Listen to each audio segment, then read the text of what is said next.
Okay, so we are officially rolling. Oh, man. But as we were walking in here, you said something about you come here when you want your days to be a little bit better. Yes.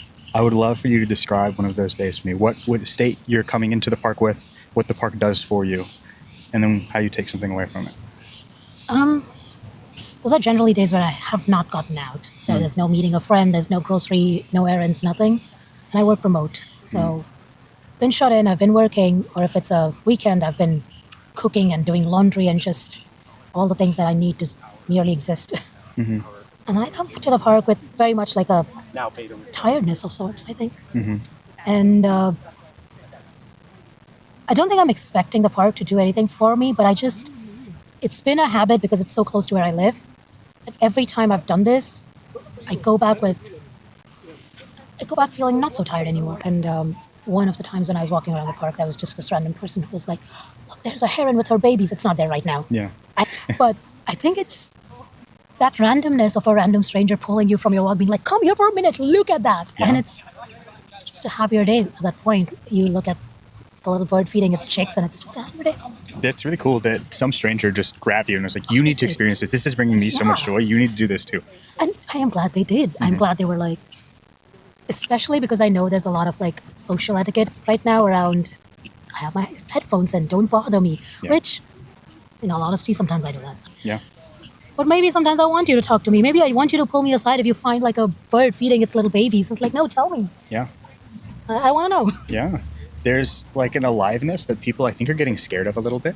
And you can see it because, like you're saying, you feel a little bit siloed in your home all the time. And it's funny because you'll watch people do things like bring in plants, or they'll start giving names to inanimate objects. They crave something around them to be alive. Yeah. But also I think we're getting a little scared of it maybe.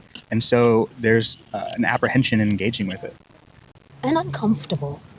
I think there's a bit of a discomfort being like, and I see this even with friends who know that they can bother me. It's like, I wasn't sure if I wanted to bother you. I'm like, it's not a botheration. Yeah. You have people so that you can rely or, fall back on them. It's like, what's the point of having them if you're never gonna... It's like those fancy shoes that people buy but never wear. It's like, why is it in your closet? Use it. There's no pictures of you wearing it. You're not running in it or going to a party or whatever the shoes do. It's like, do something with it. Like, there's no point in having it if you're not gonna... I guess some people do have the joy of looking at the closet and being like, I have that pair of shoes, and that's... I've checked the box. I've collected the thing. Maybe it's a collector's joy, which probably fair play, I suppose. But don't do that with people. And I guess if you can say like, oh, I have friends, that's enough of a safety to keep you from having to go into the potentially ego dangerous decision of talking to a stranger. And so you say, oh, I have friends, but do you, if you're not actively engaging, at what point do you stop having that friend? Like, what does the connection have an expiration date? So I'm a transplant here, which means I've moved from somewhere else and I've come here, right? And before I was in San Francisco, like I told you, I was in Redwood City, and even before that, I was in Ireland for a bit, and then I was in India, which is my home country, and then I was in Seattle for a bit, and in Indiana for a bit.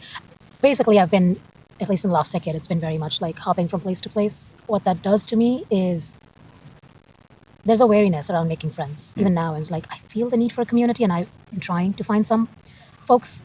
At the same time, there's this apprehension of what is the point. I know this drill. I've done it before. I've made friends and I loved them, and then I left them for wherever else I had to go. And to be fair, they were also on their journeys. They also went places, did things. So my take on it is for the expiration date part. There isn't one. If we lose touch, we lose touch. But like years down, you remember like, hey, I know this one person who lives in San Francisco and I need her to do something for me. It's like, hit this person up. I know a lot of times people are like, I haven't spoken to someone for 4 years and now I'm just going to reach out of the blue because I need a favor from you. Yeah. Like, well, do it. Like, what else? The worst I could say is no. Yeah. Which I probably won't unless you ask me to, I don't know, give you a kidney or something. And that's a little bit, we'll think about it. Yeah. Talk to me before you ask me for a kidney. How close are you to that? Exactly. How much do I really need this friendship? It depends. It does seem like getting bothered with the right intention or for a joyful reason isn't the wrong thing, because that guy bothered you, but, hard quotes there, bothered about the heron. Exactly. If it's not even joyful, but you have a relationship with this person or had at some point in, like, years ago, bother them. Maybe they're not up for it and they'll just say no, and that's fine. But it's like if you have someone who it's a connection in the city, a connection in this company, a connection in this field of medicine or technology or art or whatever it is, bother them. It's them. Yeah. maybe sometimes they're just happy to be bothered. It's like, it's fine. You called me up and you needed a favor, but I'm glad you called me up instead Yeah. of, you know, Yeah. randomly trying to figure it out on your own. You're like, oh, this person, she must be knowing the shit. Let me call her up. Yeah. And even if you know you're leaving, you know that there's a 90-day window until you're off on the next portion of your adventure. But those 90 days are going to be better because you've Yeah. chosen to connect with somebody. Yeah. And I think I find the wariness of, I'm going to miss them. Why do I even have to make friends if I miss them? It's like, because it happens to me. Yeah. But now when I visited Seattle recently, I met a bunch of my friends and I was like, God, I wish I was here instead of San Francisco. Only for the people. I would take San Francisco weather all days of the week over Seattle weather. But for the people, I do feel that I wouldn't want to not have those friendships just because I miss them today. Yeah. That would be a ridiculous take. What was different? What made the Seattle people, was it time that led them to be tighter? I think it was pre-COVID era. Yeah, so most of these are work friends. And we were all going into work because back then that was normal to do. And because of how much time we spent around work. And they were also like in the same stage of life where they didn't have to rush home to get their kids dinner or something of that sort. They were all in the same, I ain't going home to anything but Netflix, so let's just stick around after work. Yeah. We did that. We stuck around after work. We went out to places. We even made plans for the weekend. So even when no one paid us to get together, we still got together. That's nice. Yeah. So it was, I mean, people are in different stages of life, so I don't expect it would be right as it was now. But it was good at the time, and I'm glad I had that at the time. What changed during COVID, do you think? A lot, but also I think there was a lot less willingness to part with your time. Because, okay, this is going to sound very bad the way I phrase it. Sorry. So maybe edit it out or something. But I don't think we were at least I wasn't as guarded, yeah, as guarded about my time. It's like, I'm only going to go out and meet someone if it's worth me spending a weekend, like 4 hours on my evening, hanging out with this person or having dinner or doing whatever else, ceramics class or whatever. Like you already had to make yourself worth of me sacrificing a weekend for me to do it now, post-COVID. I think pre-COVID, I was very much like, that was a dud. I might have as well stayed home. But Yeah. the tacos weren't bad, so whatever, it's fine. So I was like a lot less judicious about how I spent or who I spent the time with. I don't know which one is better. It's hard because, at home, you're going to get a solid 6.5. Yeah. You can eat whatever you want. You pick the TV. You'll be comfortable. It's fine. But it's always going to be a 6.5. And then you go out and it could be a 10. It could be a 2. Yeah. And it's getting like more and more difficult to get people to take the risk. That they're just so convinced it's going to be a 2 more often. It doesn't seem worth the gamble. Yes. But I mean, there's also this whole process of there's only so many times you can go out and before you're like, oh, no one works out. But perhaps a little bit, it's also like maybe you have become a 2 as well because you are not used to socializing so much that having to spend that energy and engage with someone. And I say this about myself as well. Like there are definitely days you can find me being like last Saturday when I was like, you know what, today is really not the day where you're going to be able to get me to talk. I just want to forget the world exists. Yeah. So I had to bail on our plans No worries. last weekend. But yeah, maybe some days it's you. Maybe some days it's you who's the 2, and that's okay too. It's not a bad no one's gonna put you in jail for not being engaging enough. But There is kind of that. I've never considered that people themselves might be the 2. Maybe they know it, but also, so San Francisco's an interesting city because I feel like here things are so dense and so fast paced. It's no New York, of course, but you got to take up space a little bit. Like you have to consciously take up space and not be as apologetic. And it's just like how you have to move through the way. If you're on a bike, you just got to make your way through the cars. You got to take up space. If you're in Costco, you got to get your basket through. But maybe that should also be where it goes into culturally. If you're a 2 and you think you might be a 2, go take up some 2 space. Be a 2 that time. Go do it fearlessly. Become a 10 again. There's no way to be a 3 if you don't start out and practice being a 2. Ooh, that's good. Right? Yeah. Like, if you don't have enough conversations with people, and again, this could be I'm just introverted, I don't need a lot of people kind of thing, but you need some people. Yeah. You definitely do. And sure, there's going to be hermits that's like, I'm so perfectly fine by myself. But maybe you don't need. Okay, fine. What about other people? Maybe they need you. Yeah. Have you ever met like an actual true hermit that doesn't like anybody, doesn't need any sort of connection? I have met people who claim that they are hermits and don't really need anyone and are very happy. It's true in the cases of those who already have a circle, like they have the spouse and kids and a little family or a couple of tight-knit friends. They're like, I have my circle, I have my people, and this is all I'm going to need. Yeah. Which, fair play, I can see that. Yeah. But the ones that I have met who don't have that, and they're like, I am just a one-man island. I'm like, I'm very much. I think they might be confusing hyper independence for. Again, it's just my read on them. So maybe they are truly, the kind of people who don't need conversations and friends and any human interaction at all. But my read on them is they might just be a little too hyper independent, and that might be a consequence of their. I mean, I feel it's a similar kind of thing to being like, I am a hermit and I love the hermit life. I love the single island life. It's like, no, maybe I need friends. Maybe I need other human beings, but then that's going to take a lot of work, and maybe I'll fall off from the yoga equivalent of finding people. Yeah. And end up being, home alone for 2, 3, 4 weekends and doing nothing. Yeah, I do wonder if a lot of people are so scared to fail they never start. Once you fail, then it becomes grounded that you are a failure, whereas if you never start, then you always have the potential to be a winner. And I see this in myself. So with like my own weight loss stuff, like I was very disciplined and stuff. I lost 10 pounds. And then I got into a super stressful time, gained 10 pounds back. And then at the end of it, I was like, man, I felt really bad about my own capacity to do something. And so I was like, okay, I got to just acknowledge, I didn't hit my goal. And now I have somebody else that keeps me accountable. Maybe I just need, it's not that I'm failing, but I need to go struggle. I am struggling. I am embracing that I am struggling and need to go out into the world with the struggling identity and find connection that's going to help me not be struggling. And it's really hard for people, I think, to label themselves as struggling. I grew up being a very bookish person. I would read. I would not enjoy athletic stuff at all. I'm not into sports, and like I said, I couldn't run 10 seconds. I'll probably die. Maybe not. Hopefully not. I don't know. We'll not find out. Not today. But one of the reasons that I find myself being like, I wish I was running. I wish I was playing something. And I've had that happen to me a lot, especially as I moved places. I've seen that people who play a sport have a much easier time finding community is because they just have to join the local running group or local whatever group. And I don't have that for me. And a big part of why I don't join anything anyway is the fear of I'm going to look like an absolute idiot trying to run. Yeah. And obviously, that it's not middle school. People are not going to make fun of you haha, you run like a baby elephant. But in my mind, I do run like a baby elephant, which I think baby elephants run very cutely. But it's also not the look I want to be, carry on the streets.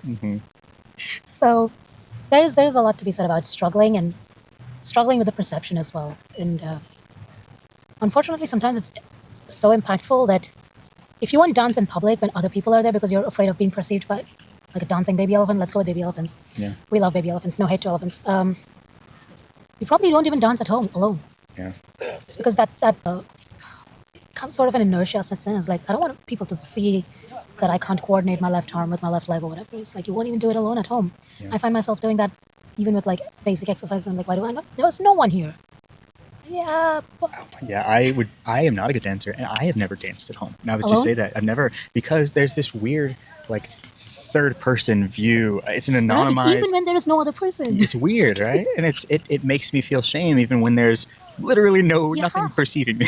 Exactly, and it is wild, and I think it was one of those things where the way I am trying, not succeeding, I'm at least trying to combat it, is purposefully pick things that I know this is a disaster. I know I am a disaster, and I know people can see me being a disaster. Yeah. We do this with the intent of, being disastrous. I'm not trying to be good. This is not contributing towards weight loss. This is not contributing towards athleticism or winning any medal. Nothing of that sort. This is merely for entertainment purposes, mostly for other people. It's never seen a human and baby elephant cross, but here's one, and it's a disaster, and that's okay. A lot of people are waiting for somebody to have the courage to go first. They want you to be comfortable with looking like a fool so that they can also be comfortable looking like a fool. And to be the person that goes first is, like you're talking about, it's a nice service for others. The world does need you. And you know what's funny? Sometimes there are people who would go first. You look at them and they're like, oh no, they don't look like a fool at all. I mean, they're not obviously the top of their talent, but they look pretty fine. Yeah. And in your mind, you just convince yourself someone who is absolutely at the same level of noob as you are is still doing better at it. And I was like, oh, now I definitely can't. If that noob can do it so well, and I'm just going to be... So it could go both ways. Yeah. You could take courage from it, or it could just put you in a position where, oh my God, this is something that even novices can do well. I don't know if I want to try it anymore. When you're putting yourself out there to do sort of uncomfortable things, Are you trying to get back to a version that you enjoyed yourself being before, or is this a whole new version of yourself? I think I'm trying to get to a place where I don't fear failing. And it might have something to do with always being in places where I know for a fact, or not know for a fact, that sounds arrogant. I know for a fact that I wouldn't be the worst.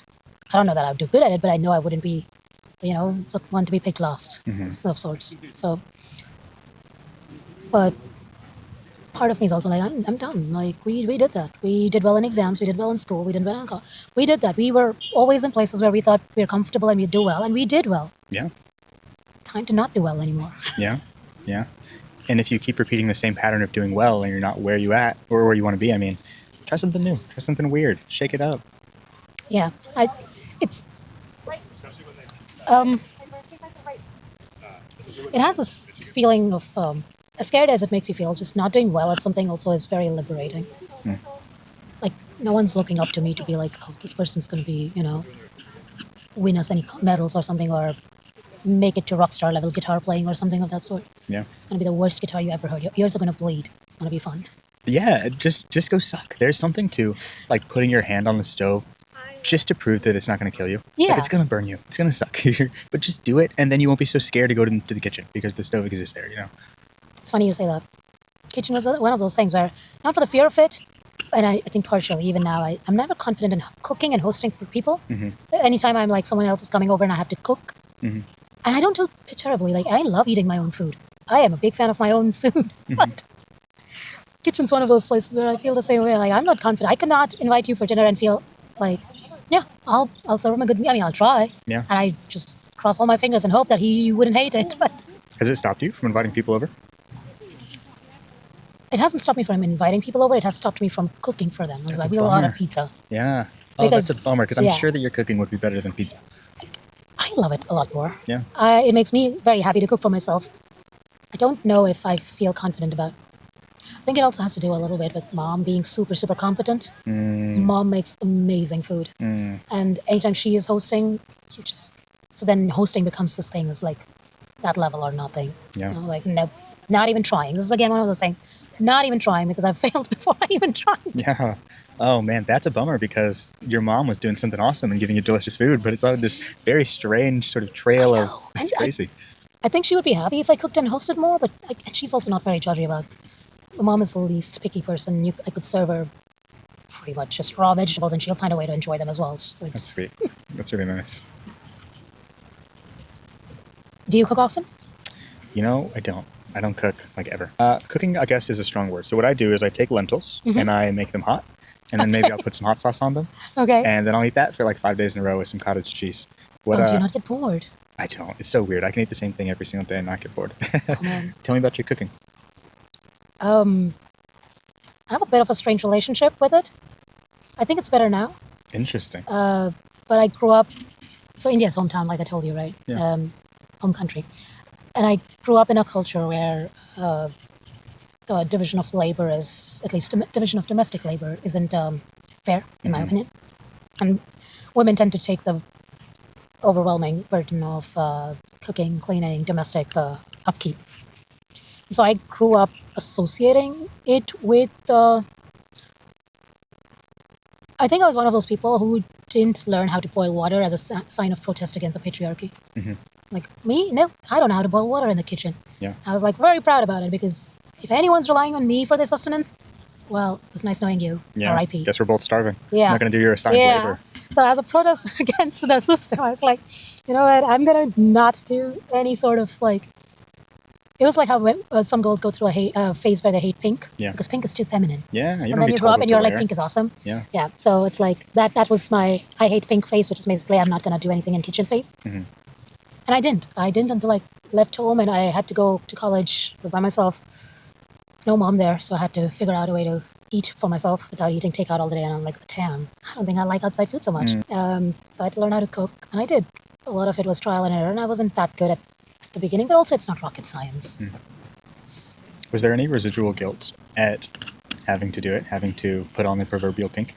No, actually, I realize I enjoy it because pink is awesome. It's awesome. Yeah, because I genuinely enjoy it. I have this ritual of going to the farmer's market every Sunday morning. I've started doing this thing in the summer where I bring home a vegetable that I generally don't buy, and I'm like, what do you do with this? Yeah. It was Chinese long beans last week. I was like, it's just regular beans, but longer. Yeah, that's Yeah. so crazy. So you, because I've gone into a couple of there's a lot of really great ethnic Yeah. grocery stores. So you're just grabbing whatever and just figuring out It's how just a random vegetable that you bring home, and then you sit on Google and you're like, what is this vegetable called, and How where do cool. people use it? How do I... That's how you learn that you don't particularly like fennel much. So Mm. it's okay. It's not the greatest vegetable. Mm-hmm. Bok choys are fun. What else do I like? Ooh, I realized that I actually do like roasted yams. Roasted yam. Yeah. That sounds pretty good. So you're turning food into an experience. You're the experience of exploring what Yeah. the food is, and then also how you're preparing it. And also the fact that sometimes I don't like it, I try it again in a completely different version. Like maybe don't try roasting it, maybe try blanching it. I don't know, something. It's like, yeah. And it tastes different when you do it. Obviously, it tastes different when you mix and match the methods and the spices or the ingredients that you cook with. So This is interesting because it sounds like the perfect space to take cooking and make it be completely okay to fail, because these are totally new ingredients. You have no idea how they're prepared. You're just winging it. and you're the only person eating it. Yeah. So there is zero like, what am I going to do if I don't like the food? Yeah. Throw a tantrum? Yes. Who's there to care? Nobody. So I'll still shut up and eat it. Are there other ways that you're pursuing this, getting yourself out there? Yeah, actually, these days I am doing more of this. I ended up finding a Discord community and branching off a little bit, being like, hey guys, I would love to find community in my own neighborhood. So I live in Inner Sunset, right? Yeah. So I'm trying to find community in this neighborhood because one of the things I really miss. Oh my God, is that a bird? It is a bird. Yeah, it's over here. All right. Oh, fun. I could only see the neck and it was moving, and I'm like, something's moving there. I don't know what it hanging in that is. little thicket Yeah, God, it must be a sweet life to be a duck at Heron Lake. this must be a very good life to live. Yeah. But yeah, so I think I'm trying to do this thing where I find people in my own neighborhood. Yeah. Mostly because I want to. One of the things I just miss from being back home is this luxury of, hey, do you want to go get ice cream in like 10 minutes? And someone's just going to walk down the block and get ice cream with you and talk to you and then go back home. Yeah. Which is, that plan took exactly as long as it takes to close your door, lock it, and get out and go to the ice cream store. As opposed to plans where you're like, we're doing this 2 weekends from now at 6 p.m. at this venue. And that's fine too. The planning and scheduling is good too. But I miss that whole, I feel like getting ice cream. You want to come get ice cream with me? It feels like living your life in a cubicle way. Everything's too structured. There's I'm no not- texture to it. Yeah, and the culture I come from is not exactly known for its structure and, rigidity. I mean, in some ways it is just known for its rigidity. But this is not one of those ways.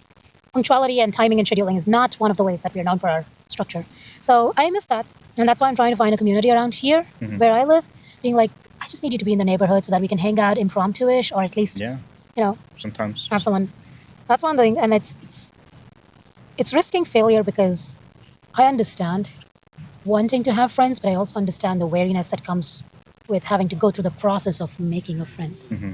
Because every time someone's like, hey, you want to come get coffee? You have the option of being like, do I really want to put on pants? Do I really want to stop watching the show midway and maybe just, look presentable and decent so I can be out on the street? Do you have like, no, I'm not feeling like it. Or maybe you just don't respond, especially if it's not like a DM. Yeah. Then it's like a group of like 10, 15 people. So someone else will do it. And I see that. I see the flakiness. I see that. And I'm understanding of it because I have been that person. I'm understanding of it because I'm like, I know I said I want friends, but I don't feel like it right this minute. Yeah. Maybe next Sunday. Yeah. What do you think it takes to cross the line into friend? Time. You really have to hang out with the same person consistently over a period of time. I think most of my friendships are there because we've just had that much time. And then you can neglect it. Mm-hmm. At least in my experience, you can kind of sort of neglect it. Like I know that there are friends I haven't spoken to in 5 years. Yeah. I can still hit them up and we are still going to catch up like we didn't miss a day. Mm-hmm. But that's because we had so many days together where we talked about everything and nothing. But now we are at that point. It does seem like the easiest time to make friends was when you were young, especially if you're in school. You all just happen to be in the same place, but there's no way that the algorithmic math that now we want, where people match us on so many fronts, was lucky enough to just happen in homeroom in 12th grade. That more so we were just willing to accept the people around us and just kind of roll with that. Do you think that now people are unwilling to make that sort of same sacrifice, that same sort of meet in the middle? Yeah. I mean, I'm one of them. Hmm. I'm definitely one of them because now you're like, I can't be friends with someone who has certain opinions that are problematic in my view. Mm-hmm. But thinking about it, give me a minute. Please.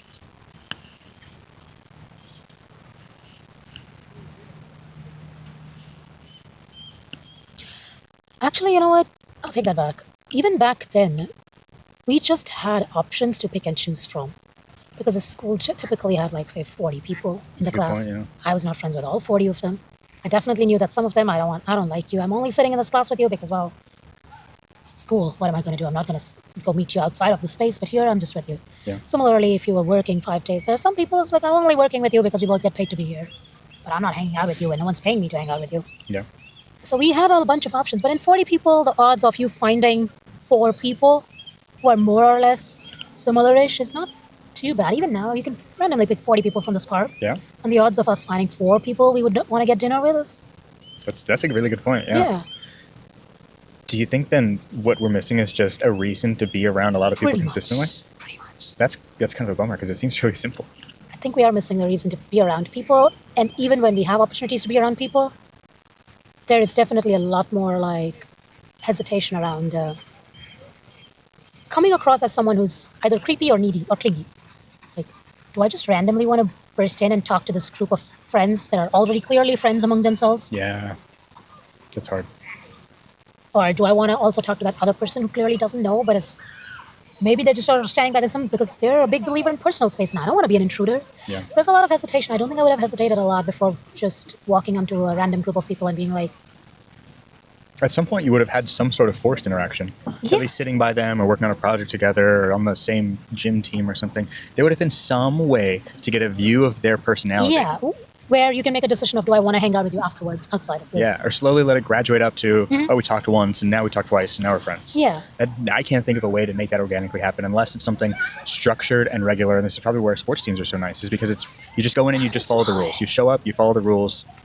Seems easy. And you don't even have to be good at that sport or anything. It's not like adults are not going to be like, oh, I need you to score a goal before I entertain the idea of dinner with you. So it's like, you just... like really good soccer players at my table. Exactly. So it is such a bummer that I don't have that kind of even a mild ability to, get into a sports team of some sort to... It takes care of so much of your social needs just by the virtue of someone else is doing the planning and scheduling. Generally, there's a community that already has, we meet Wednesday nights at this time or something of that sort. So you don't have to take on the burden of coordinating, planning, scheduling. You don't have to feel like, oh, I need this person to consistently show up. They're going to show up. They play. Yeah. There's a team with 6 people in it. We need 6 people. These 6 people consistently will show up. Yeah.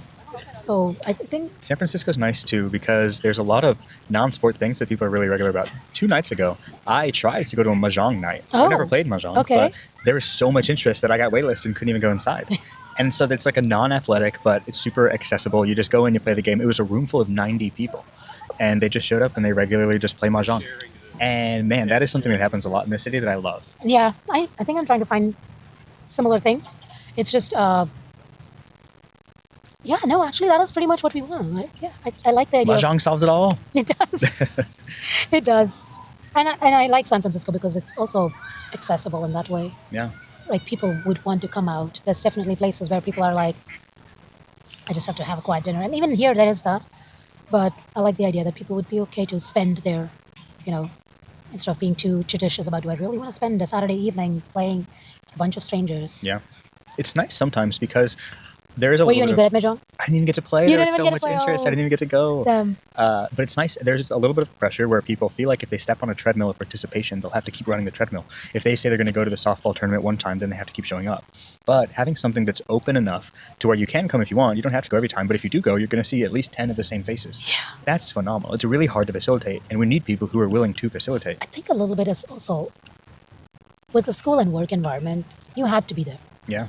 By law. You had to be there. Yeah. Right. Like, your mom would not let you skip school. At least mine wouldn't. Yeah. So, so whether or not you felt like it, whether or not you felt like wearing pants that day, you were wearing pants that day. Yeah. And maybe we lack a little bit of that. Like, no one's going to come at you for not going to mahjong. No one's going to come at me for not going to a dance practice. Maybe someone somewhere should, have that line. No, it's fine. I know that you don't feel like wearing pants today, but you're going to have to do it. You're going to have to socialize, even if it sucks a little bit for you. Yeah.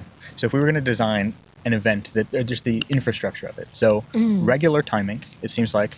Regular timing. What other characteristics do you think? enough people enrolled. We can't have 4 people because what if I don't like any of them? Yeah. So enough people that you can. There's a critical mass. Yeah, somehow. that's like, that you've got options. You got options, and if you don't want people who like pineapple on pizza, you've got your own community to build with. A consistency of sorts. It has to be every day, not like we'll figure out when we meet next week. We'll figure out. So consistently, we meet Wednesdays at 5 p.m. That's just that. You plan your other things around it. Things with rules, I think, are good. Yeah, because then there's no pressure to like do it. Like you can do it badly, but you won't do it wrong. Yeah, you're at least participating in so that other people can participate. Do you think team things are better or more individual? I think team things are better, and the reason I say that is, think about mahjong versus theater. Mahjong, you don't show up, someone else is gonna be the person that plays against whoever. Theater, you will feel guilty about not showing up because now everyone else's lines and characters and their practice is going to be affected because your character is going to be a cardboard cutout. Yeah. So now they're going to have to be like, imagine you saying your lines and their practice is going, their timing, you don't do that stuff unless you're like really sick and you're like, oh, I caught that parasite that's been going around and now I can't show up. So, Taco Bell and I regret it. Yeah. So the swappability of people and roles. Yeah, there's something to be said about you not being there is not just a cost to you. Yeah. It's a cost to your community at that place. Like, you don't show up to play, we're 1 player down. Yeah. That's going to cost our team. It's not the end of the world, but it is enough to put the threshold from I don't feel like wearing pants to I think I'm really terribly sick, so I shouldn't go out in public spaces and infect other people. Yeah. It's like one of those 2 things is acceptable and, Yeah. You said something about accountability as well where... That's okay. Okay. Maybe somebody messages you if you didn't show up, a little bit of a push, not too much of a push, but knowing that somebody expects you to be there is somewhat of a pressure, but also it's nice. It's nice to know that they're like, oh, Nu's not here. I think it's a difference between you coming and you okay. Yeah. You coming is very much like, I don't know, he may or may not. He may back off for whatever reason. But you okay is you didn't show up. And I know that only happens if something's not okay with you. You okay? So I think if we are in the you okay territory, we have a better shot at making it to friendship. Yeah. It's like, if you don't show up because you feel like I think you would show up because otherwise it's going to cost us something. So the only reason you probably didn't show up is something's not right. And that means I need to check on you. It's nice. Yeah. It's nice to have a little bit of pressure like that. Somebody cares. I think we really like the whole no pressure, no strings attached thing. It's nice to have a little bit of pressure. Yeah. It does feel a little bit too like, oh, they trusted me in a way. That's really nice. I mean, that's kind of the point. Like, you want to feel wanted and needed. You don't want to be like, no one is going to notice if I wasn't even there. Yeah. A pressure-free life is just a doormat. And kind of like, I think it also has to be one of those things that makes you feel like you want to be that person who also creates that pressure. I know people are like, hey, no pressure, okay? I respect your schedule, your personal space, your whatever. Yeah. But maybe some pressure. Why not? Yeah. Maybe take up a little space. Take up that space, yeah. Take up that space. Yeah. Ask somebody to be your friend and hold them accountable to being a friend to you. Yeah, like, hey, you said you wanted to find community and I'm trying. You're not showing up. Come on. Yeah. That's really nice. I think that is a wonderful framework for events. Yeah. Would you host one? I'm trying. I am not ticking all the boxes of consistency and everything. But with this Discord group that I've found, I am trying to make it like a regular. We meet every day at this time, probably pick a cafe in the neighborhood. And it's pretty new. So I haven't met enough faces that are familiar yet. We've met like a couple times. Okay. But eventually, start. It is a start. I think if nothing, at least it makes me feel good about trying instead of feeling like, oh man, I wish I had a group of friends. It's like, I wish I had my own set of girly pops I can get brunch with and talk shit about men. Yeah. It's like, well, I need to find them. I'm sure they're out there. Yeah. I got to open the door and hope people walk through it. No hate on men. Men are awesome. Most of them. Yeah. When they want to be, when they can be, but let's try a little harder to be. It's like, we love men, we love baby elephants, but they all have their moments. Bonnie, this has been lovely. Thank you so much. I appreciate the conversation. This was lovely. I'm glad that you did this. I'm glad we did it in the park. It's a beautiful day. Yeah. Thank you. Yeah. Thank you.